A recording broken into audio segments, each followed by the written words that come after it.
देवेंद्र दा, बधाई हो। सबसे पहले बधाई हो। संघर्ष थोड़ा रंग हम लोग सजाए हम बात करें हम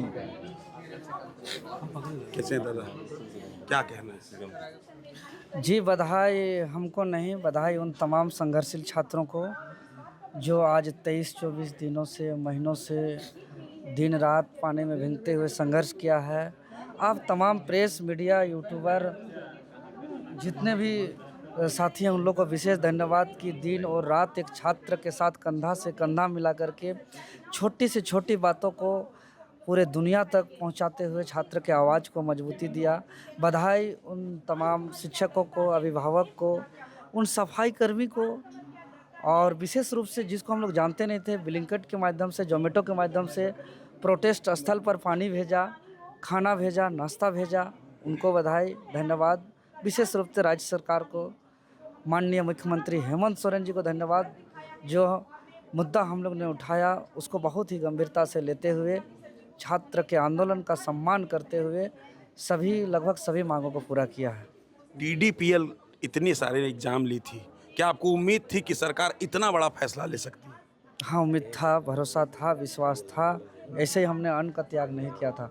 और पहला दिन 5 जुलाई से जब मैं लड़ रहा था, मेरा पहला लाइन यही था कि ये आवाज़ सिर्फ देवेंद्र नाथ महतो का नहीं है, ये आवाज़ उन लाखों युवाओं का है जिसका भविष्य प्रतियोगी परीक्षा पर निर्भर है, जो अपने सपनों की तलाश किताबों में करते हैं। और मुख्यमंत्री जी ज़रूर सुनेंगे क्योंकि ये मेरा आवाज़ नहीं है। दादा, अब माना जाए कि आप भूख हड़ताल तोड़िएगा, बहुत ही सम्मानपूर्वक मैं अपना भूख हड़ताल को तोड़ूंगा, लेकिन मैं अपना संघर्ष को जारी रखूंगा एक ऐसा एजुकेशन सिस्टम के लिए जो मुझे गारंटी दे कि आने वाले दिनों पर पेपर लीक ना हो। क्या अब ये आंदोलन जारी रहेगा या इसका स्वरूप बदलेगा?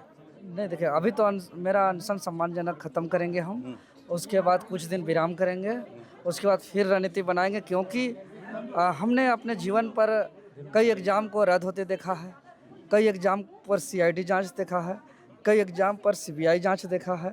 जो CGL आज रद्द हुई, यही CGL को मैंने 29 जनवरी 2024 को रद्द कराया था। दोबारा परीक्षा हुई, फिर रद्द हुआ, तो आने वाला परीक्षा फिर होगी, फिर रद्द होगा, फिर संघर्ष करना पड़ेगा। ये दिन देखना ना पड़े। मैं अब संघर्ष करूंगा एक ऐसा एजुकेशन सिस्टम जो गारंटी दे, वो सिस्टम कि जुगों जुग तक और पेपर लीक ना हो। मुख्यमंत्री ने रिफॉर्म की बात कही है। रिफॉर्म मतलब हमको गारंटी चाहिए कि अभी जो LKG में पढ़ रहा है, जो 1-2 में पढ़ रहा है, जो मैट्रिक इंटर में पढ़ रहा है, जो आने वाले दिनों पर जो प्रतियोगी परीक्षा देगा, उसको ये चीज़ का फेस करना ना पड़े। क्योंकि मैं नहीं चाहता हूँ कि दूसरा माँ का बेटा, दूसरा माँ की कोई दूसरी बेटी और इस तरह का कुर्बानी दे, भूखे रहे, अपना सलाइन से जिंदा रहे, ये दिन किसी को ना देखना पड़े। मैं ऐसा एजुकेशन सिस्टम चाहता हूँ। इसके लिए अगर संविधान संशोधन करना पड़े तो उसके लिए भी संघर्ष करेंगे। दादा, एक आखिरी सवाल, ज़्यादा आप बोल नहीं पा रहे हैं। CBI जांच और 11 to 13 JPSC पर भी अडिग हैं आप लोग अभी भी? कुछ छात्र बोल रहे हैं कि निकल के आया है जो सामने जीत गए हैं। DDPL ने 11वीं 13वीं ली थी या नहीं ली थी, उसको लेकर के क्या कुछ? देखिए, अगर कुछ हम लोग का डिमांड में बकाया है और संघर्ष छात्र करेंगे तो हम साथ सहयोग रहेंगे।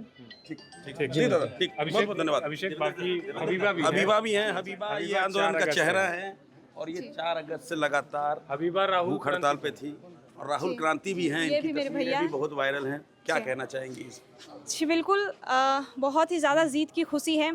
जो 26 साल के इतिहास में झारखंड में हम लोगों ने नहीं देखा था, वो चीज़ आज हम लोगों ने कर दिखाया। जिस ओर जवानी चलती है उस ओर जमाना चलता है, झुकता है जमाना, झुकाने वाला होना चाहिए। और आज इस जेनजी ने, इस युग के जेनजी ने, तमाम अभ्यर्थियों ने ये साबित कर दिखाया है। और मैं तमाम अनशनकारियों का भी बहुत बहुत दिल से धन्यवाद ज्ञापन करना चाहूँगी, देवेंद्र भैया का भी करना चाहूँगी। भले ही लड़े हैं, अलग अलग तरीके थे सबके, लेकिन विचारधारा सबकी एक थी। सबकी विचारधारा एक ही थी कि सिस्टम में रिफॉर्म होना चाहिए, एजुकेशन सिस्टम में बदलाव होना चाहिए। हमारी लड़ाई सत्ता से कभी थी ही नहीं। और माननीय मुख्यमंत्री का मैं बहुत बहुत धन्यवाद ज्ञापन करना चाहूँगी कि उन्होंने तुरंत संज्ञान में लेते हुए रद्द करने की घोषणा की है। बहुत बहुत धन्यवाद है, आपने ये साबित कर दिया कि हमने आपको चुन करके कोई गलती नहीं की है। आप हमारे साथ खड़े हैं, एक अभिभावक की तरह, एक गार्जियन की तरह हम बच्चों के साथ खड़े रहे हैं। बहुत बहुत धन्यवाद है। और कांग्रेस का भी बहुत बहुत समर्थन रहा है। उन्होंने माननीय मुख्यमंत्री जी से बात की, लेटर भी लिखा, तो कहीं ना कहीं उन्होंने बहुत ज़्यादा समर्थन दिखाया है। बहुत बहुत धन्यवाद है। और आप सभी मित्र राहुल क्रांति और अभिभा, आप दोनों से एक सवाल कर रहे हैं, अब भूख हड़ताल तोड़ दीजिएगा? आप तो तोड़ दीजिएगा? जी, अभी भूख हड़ताल नहीं तोड़ी हूँ मैं, नहीं अभी नहीं तोड़ूंगी। मेरा आग्रह है माननीय मुख्यमंत्री जी से और कल्पना सोरेन जी से कि वो आए और हम बच्चों का भूख हड़ताल तोड़वाएं। ये बड़ी बात है, लेकिन वो आएंगे, इतनी संवेदनशील है वो, जिस तरह से आप बता रही है। राहुल क्रांति जी, आपसे एक बात पूछेंगे, आपकी एक वीडियो बहुत वायरल हो रही थी मुख्यमंत्री के खिलाफ, अब क्या कह रहे हैं? देखिए, मुख्यमंत्री जी देर से ही डिसीजन लिए हैं, लेकिन दुरुस्त लिए हैं। और एक कदम माननीय मुख्यमंत्री जी को बढ़ करके एक सिफारिश करना चाहिए सीबीआई जांच का, ताकि दोषी पकड़ा जाए। इससे पहले भी सीजीएल को रद्द किया गया था, लेकिन जो गुनहगार होते हैं। बात सीजीएल रद्द करने की आज नहीं है, आज टीडीपीएल द्वारा ली गई सारे एग्जामों को रद्द, यानी कि व्यवस्था में ही परिवर्तन हो जाएगी। जहां से शुरू हुआ था बात वहीं से आ जाएगी कि अब नए सिरे से कुछ चीजें हों। नए सिरे से हो, लेकिन दोषी पकड़ा जाना भी चाहिए और उसको कानून के अनुसार उसको सज़ा भी होना चाहिए। ये हमारी मांग है। और ये मांग तभी पूरा होगा जब सीबीआई जांच होगा, तो दोषी पकड़े जाएंगे, तह तक पकड़े जाएंगे कौन कौन उसमें दोषी थे। सरकार में शामिल लोग भी दोषी हैं कि सिर्फ आयोग और एजेंसी ही दोषी है। आप भूख हड़ताल तोड़ रहे हैं? अभी नहीं तोड़ रहे हैं हम लोग। कब तोड़िएगा भूख हड़ताल, ये अब कल हमारी कमेटी का जो डिसीजन होगा और हमारी पूरी जो मांग है सीबीआई जांच का, उस पर क्या हमारी कमेटी का निर्णय होता है, उसके बाद ही हम लोग भूख हड़ताल तोड़ेंगे। ठीक। तो अरविंद, ये बहुत बड़ा दिन है।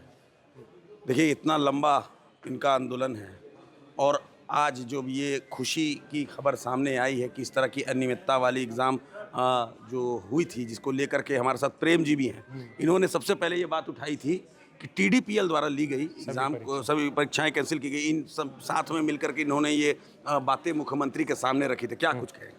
अभिषेक, देखिए, बड़ा निर्णय है, बहुत बड़ा निर्णय है।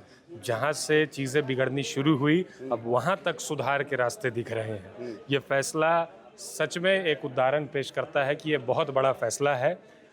मुख्यमंत्री हेमंत सोरेन ने कह दिया टीडीपीएल द्वारा ली गई सभी परीक्षाएं रद्द होंगी, सीजीएल रद्द होगी। हालांकि सीबीआई जांच पर अभी बात नहीं बनी है। और प्रेम जी, आपसे जानना चाहेंगे कि क्या 11वीं से 13वीं जेपीएससी की परीक्षा टीडीपीएल ने ली थी? सर, 11वीं से 13वीं जेपीएससी की परीक्षा टीडीपीएल ने ही संपन्न कराया था। घोर अनियमितता हुआ है। इसके कुछ प्रमाण हैं सर? क्योंकि सर, हमने सारा प्रमाण वहाँ पे माननीय मंत्री महोदय को दे चुके हैं। ऑनरेबल कोर्ट में भी हमने सारा प्रमाण रख चुके हैं सर। ये एजेंसी पूरा भ्रष्ट है। यही एजेंसी का भ्रष्टाचार को देखते हुए सर, अभी माननीय मुख्यमंत्री जी ने ये निर्णय लिया है कि टीडीपीएल की द्वारा आयोजित सभी परीक्षाएं को तत्काल प्रभाव से रद्द कर दिया जाए। एक और बात जो आप लोग कर रहे थे एसओपी पे, जो 11वीं से 13वीं पे सबसे ज़्यादा लागू हो रही थी, अखबार में भी हमने छापा था अपने कि किस तरह से, और अनिमा हांसदा ने भी इस बात को पुख्ता किया है कि किस तरह से क्या हो रहा था वहाँ पर। एसओपी को ताक पे रख करके वैकेंसीज मतलब नियुक्तियाँ की गई है, मेंस के पेपर जो है कटे। तो वो बात सीधे तौर पे मुख्यमंत्री कह रहे हैं कि एसओपी का वायलेशन हुआ है। तो इस तरह की जो संजीदगी है मुख्यमंत्री की, उसको लेकर के क्या? सर, माननीय मुख्यमंत्री हम पहले भी बता चुके हैं, बहुत ज़्यादा संवेदनशील थे इस मुद्दा को लेकर के, क्योंकि 15 अगस्त के जो अभिभाषण में उन्होंने 5 मिनट सिर्फ छात्रों को यही संबोधित किया कि देखिए, हम स्वच्छ परीक्षा चाहते हैं, स्वच्छ बहाली चाहते हैं और इस राज्य का उद्धार चाहते हैं। इसी को लेकर के माननीय मुख्यमंत्री जी ने आज जो डिसीजन लिया है, ये जो भ्रष्ट एजेंसी द्वारा कराई गई सारी परीक्षाओं को उन्होंने रद्द कर दिया। सर, ये जीत हमारी अभी आधी है। जीत तभी पूर्ण होगी कि जब 1 महीना के बाद जितने भी परीक्षाएं रद्द की गई हैं, उनका फिर से नया फ्रेश एडवर्टीजमेंट एसओपी के तहत, नया नियमावली के तहत आ जाए और लड़के बैक टू अपने पढ़ाई में आ जाए। प्रेम जी, एक लास्ट चीज़ क्लियर कर दीजिए दर्शकों के लिए, क्योंकि आप जानकार हैं, आप पिटिशनर भी हैं जी। टीडीपीएल ने जो परीक्षा ली है 11वीं से 13वीं परीक्षा जेपीएससी की, उसमें आती हैं जी, आती हैं जी सर। तो ये मुख्यमंत्री के ऐलान से ये माना जाए कि 11वीं से 13वीं जेपीएससी परीक्षा भी रद्द होगी? जी सर, 11वीं से 13वीं जेपीएससी परीक्षा तथा सीडीपीओ का भी जो परीक्षा लिया गया, जिसमें बाहरी कैंडिडेट 13-14 बाहरी कैंडिडेट आ गए और सिर्फ एक ही डिस्ट्रिक्ट से, सोनभद्र डिस्ट्रिक्ट से, उसको भी सर तत्काल से रद्द कर दिया गया। आप लोगों ने जो प्रेजेंटेशन दिया था उसमें आपने बताया था कि टीडीपीएल की भूमिका, एक मतलब शॉर्ट में, ज़्यादा लंबा हो रहा है वीडियो, कितने एग्जाम जो है पिछले 4-5 सालों में टीडीपीएल ने लिया है, एक बार विस्तार से। सर अभी जैसे हमें पता है कि जो अभी जो लंबित परीक्षाएं हैं उसमें 7 परीक्षाएं, 8 परीक्षाएं आती हैं सर। उसमें 14 जेपीएससी हो गया, उसके बाद बैकलॉग हो गया, दोनों बैकलॉग हो गया, उसके बाद सर एफआरओ एग्ज़ाम हो गया, उसके बाद assistant conservator of forest examination हो गया, उसका एपीपी एग्जामिनेशन हो गया, असिस्टेंट पब्लिक प्रोसिक्यूटर, उसका assistant public prosecutor backlog examination हो गया। ये 7 एग्जामिनेशन को त्वरित रद्द कर दिया गया है। साथ में सर जो पूर्ण एग्ज़ाम जो हो चुका है, जिसमें ज्वाइनिंग हो चुका है, उसमें सर 2 एग्जामिनेशन का बात आ रहा है। पहला सीडीपीओ एग्जामिनेशन और दूसरा 11 to 13 JPSC examination. GSSC CGL वेबल करवाया है सर, वो दूसरी एजेंसी है सर, उसको भी सर तत्काल प्रभाव से रद्द कर दिया गया है। तो ये प्रेम कुमार जी थे, इन्होंने जानकारी दी कि किस तरह से कौन कौन एग्जाम टीडीपीएल द्वारा कंडक्ट किया गया था। और हम यहाँ सदर अस्पताल पहुँचे हैं जब मुख्यमंत्री ने ये घोषणा की कि टीडीपीएल द्वारा ली गई सभी एग्जाम रद्द होगी, साथ में जीएसएससी सीजीएल भी रद्द होगी। और देवेंद्र महतो से हमने बात की, उन छात्रों से बात की जो कि भूख हड़ताल पर बैठे हुए थे। और तमाम अपडेट आपको हम ऐसे ही पहुँचाते रहेंगे। मैं, मेरे साथ अरविंद और हेमंत, हमें दीजिए इजाज़त, मगर जुड़े रहे प्रभात खबर झारखंड के साथ। प्रभातखबर.com, विश्वास वही, रफ्तार नहीं।